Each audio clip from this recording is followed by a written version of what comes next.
There's also some atypical presentations, which usually, well, like we don't necessarily associate them with heart. As a matter of fact, there are whole demographics that we don't necessarily associate with heart attacks. Usually, like women, children. women don't typically they have them, but in I guess popular culture, it's always seems like it's men that have them, but women can have them too.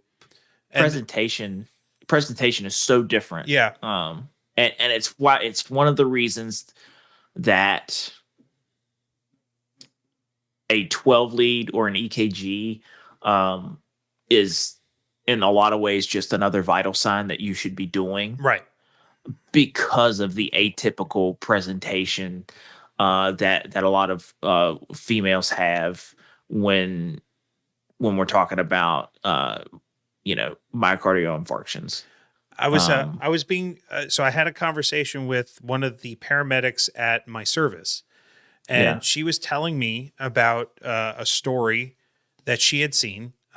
She was at like a rest stop or something like that where they had pulled in to take care of something else. I think they may have been getting gas, and some woman comes over and she's like, just kind of casually like, "Hey, I don't feel so well. Like my stomach kind of hurts. I've been having some problems, and I was wondering if you would recommend that I go to the hospital." And like there was like a sixth sense that she said, like, oh, we had a sense that like we should probably help this lady, because who walks up to an ambulance even though they haven't called 911 and said, "Hey, I don't feel so good," and she's like, "Well, my back hurts," and and they're like, "Okay, hon, well, let's bring you in the ambulance. Let's see if because it was a hot day or something like that." And they brought her in, and they're like, "Let's see if we could just make you feel a little bit better." And they were hoping it was going to turn into, we're going to give you a little bit of attention and you cool off a bit and hopefully feel better. And then they hook her up to the 12 lead, and she's having a massive STEMI.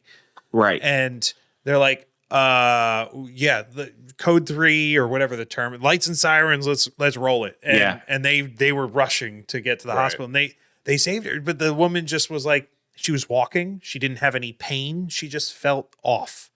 And that's how sometimes it can present.